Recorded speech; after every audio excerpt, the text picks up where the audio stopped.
দর্শক বন্ধুরা, আসসালামু আলাইকুম। আশা করি আপনারা সকলেই ভালো আছেন। আল্লাহর রহমতে আপনাদের দোয়ায় আমিও খুব ভালো আছি। এখানে দেখানো হচ্ছে যে নতুন ছাদ ঢালাই দেওয়ার পরে হয় প্যাটিং স্টোন করতে হবে, তা না হলে সিমেন্টগুলো দিতে হবে ছাদে।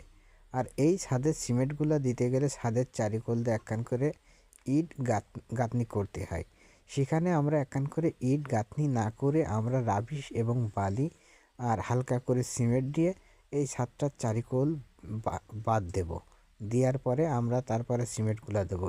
এই রাবিশ দিয়ে বাদ দেওয়ার মতলব, এই রাবিশ দিয়ে যদি বাদ দেওয়া হয় তাহলে আপনার ইটগুলো বেঁচে যাবে এবং ইট খরচটা কম হবে। এই জন্য আমরা এই রাবিশটা সুন্দর করে মিক্সার করে নিয়ে আমরা এই ছাদের চারিকোলটা বাদ দেব।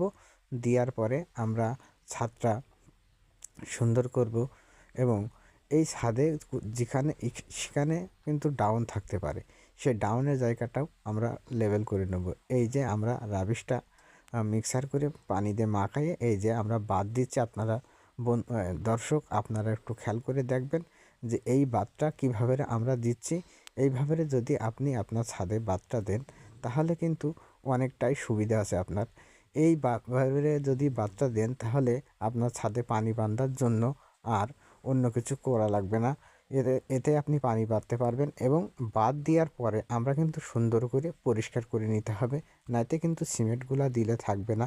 এই জন্য আমরা ঝাঁটা দিয়ে সুন্দর করে ছাদটা সম্পূর্ণটা পরিষ্কার করে নিচ্ছি। নিয়ে এখন আমরা সিমেন্টগুলো দিচ্ছি। দেখেন এখানে যেভাবে সিমেন্টগুলো দিচ্ছি আপনারা যদি দেখেন তাহলে এই সিমেন্টগুলো এইভাবেই আপনার ছাদে আপনারা দিতে পারবেন এবং এইরকমভাবে যদি সিমেন্টগুলো ছাদে যদি দেওয়া হয় তাহলে আপনার ছাদটা অনেক মজবুত হবে এবং অনেক টেকসই হবে। এই জন্য আমরা সবসময় আপনাদের কাছে সঠিক কাজের পরামর্শটাই দিই।